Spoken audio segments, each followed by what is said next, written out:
पंचकुला में पिछले 3 दिन से चल रहे किसानों के महापड़ाव का आज आखिरी दिन रहा। किसानों के प्रतिनिधि मंडल ने आज हरियाणा के राज्यपाल बंडारू दत्तात्रेय से मुलाकात की और अपनी मांगों के समर्थन में ज्ञापन सौंपा। राज्यपाल को ज्ञापन सौंपने के बाद किसानों ने पंचकुला में चल रहा 3 दिवसीय धरना खत्म कर दिया। अब किसान 11 दिसंबर तक सरकार के फैसले का इंतजार करेंगे और फिर आगे की रणनीति तैयार करेंगे।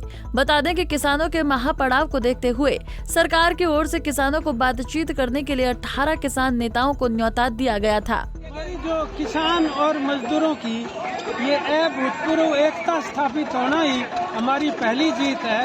उसके लिए हम जिस तरह शांतिपूर्वक और अनुशासन ढंग से ये कामयाब हुआ है हमारा 3 दिन का महापड़ाव, उसके लिए हम किसान मजदूरों और सभी संगठनों का धन्यवाद करते हैं। और मीडिया ने भी इस दौरान हमारी बात को जो जनता तक पहुंचाने के लिए यहाँ पर हमारा सहयोग किया है, उससे भी हमारे मुद्दों को बल मिलेगा। और दूसरी सफलता हम ये समझते हैं कि देश भर में ऐसा करके ये पहली बार किसानों और मजदूरों का एक कोऑर्डिनेटेड एक्शन हुआ है, जिसको हम देश की मतलब जो राजनीतिक धरातल है उसके ऊपर इन मुद्दों को स्थापित करने में कामयाब हुए।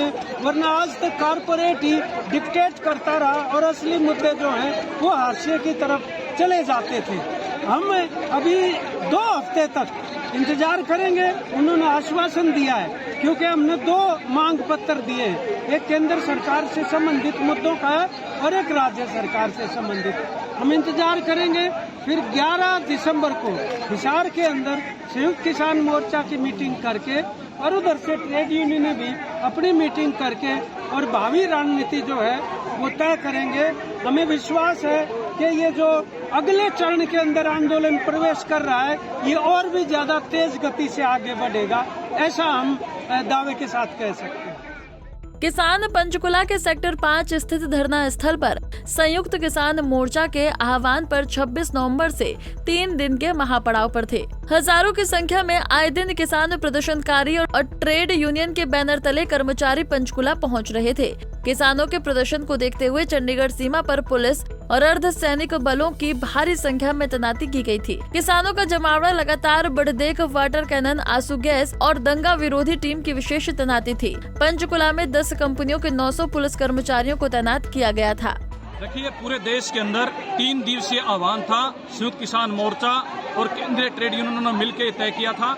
तमाम देश की राजधानियों के अंदर ये महापड़ाव लगे हुए हैं और आज हरियाणा का जो महापड़ाव यहाँ पंचकुला में लगा था, इससे बातचीत करने के लिए जो गवर्नर महोदय ने 21 सदस्यीय प्रतिनिधिमंडल को बुलाया था, जिसमें संयुक्त किसान मोर्चा और ट्रेड यूनियनों के प्रतिनिधि शामिल थे। 1 घंटा के करीब हमारी बातचीत हुई है और उन तमाम मसलों पर जो केंद्र की सरकार से संबंधित है और हरियाणा की सरकार से संबंधित है उस पर बातचीत की गई है। जो प्रमुख जो मुद्दा है आज के दिन, खासकर जो संयुक्त किसान मोर्चा के नेतृत्व में जो आंदोलन लड़ा गया 13 महीने के बाद, जो सरकार ने आश्वासन दिया था कि एमएसपी पर सरकार कानून बनाएगी, सभी फसलों की जो है कानूनी गारंटी वो खरीद की देगी, वो अभी तक कानून अमल में नहीं आया है। तो वो कानून बने, ये एक प्रमुख मांग है। इसके अलावा किसानों और मजदूरों की जो कर्ज मुक्ति का जो मसला है वो भी एक प्रमुख मसला जिस पे मांग की जा रही है, इस पर भी बातचीत हुई है। और बिजली बिल जो है वो निरस्त करे सरकार, जो उसको प्राइवेट हाथों में, जो उपभोक्ता के लिए भी जो खतरनाक है। ये प्रमुख 3 मांगे जो किसान आंदोलन की वो रही हैं। इसके अलावा भी उनके मुआवजे से और बीमा कंपनियों का जो फ्रॉड है उसको लेके भी बहुत सारी बातचीत हुई है।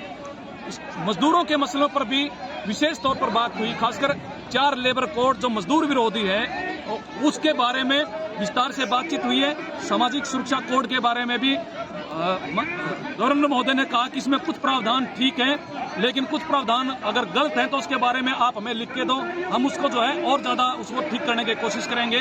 क्योंकि गवर्नर महोदय पहले वो श्रम मंत्री थे, उनके नेतृत्व में ये लेबर कोड पे डिस्कशन चला था।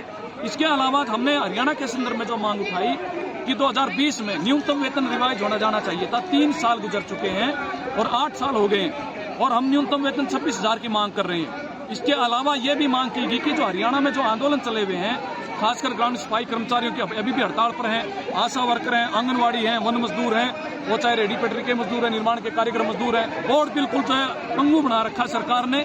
इस पर बातचीत हुई और तमाम मजदूरों के मसलों को जो आंदोलन चल रहे हैं उनका सरकार समाधान करे, ये हमने उनसे कहा कि आप हिदायत दें हरियाणा की सरकार को और एक और बात, जो किसानों पर जो मुकदमे दर्ज किए गए हैं वो भी मसला जोर शोर से उठाया गया, और खासकर हरियाणा में जो मजदूर आंदोलन पर भी, आंगनवाड़ी के आंदोलन के दौरान भी, और भी तमाम जो मुद्दे हैं जो ऐसे चले जिन पर मुकदमे दर्ज किए गए हैं, वो मुकदमे हरियाणा सरकार निरस्त करे। ये सारी बातचीत जो है माननीय गवर्नर महोदय के सामने हमने की है, और उन्होंने बड़े सकारात्मक ढंग से कहा कि हम जो है केंद्र सरकार से बात करेंगे और हरियाणा की सरकार से भी बातचीत करेंगे। महापड़ाव के दूसरे दिन पंचकुला पहुंचे किसान नेता राकेश टिकैत ने कहा था कि आंदोलन के जरिए किसान अपनी मांगों को सरकार के सामने रख रहे हैं। उन्होंने कहा कि देश में बड़ा आंदोलन हुए 2 साल हो गए हैं, ऐसे में पंचकुला में 3 दिन का महापड़ाव इसलिए रखा गया है कि लोग आंदोलन करना भूल न जाएं। राकेश टिकैत ने कहा था कि आने वाले समय में एक बड़े आंदोलन करने की जरूरत है।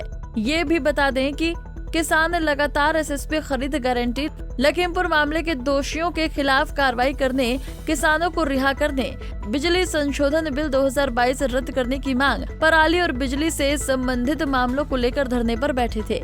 पंचकुला से उमंग शोराना, पंजाब केसरी टीवी। हमसे जुड़े रहने के लिए हमारे YouTube चैनल को सब्सक्राइब करें और नई वीडियो की नोटिफिकेशन के लिए बेल आइकॉन को दबाएं।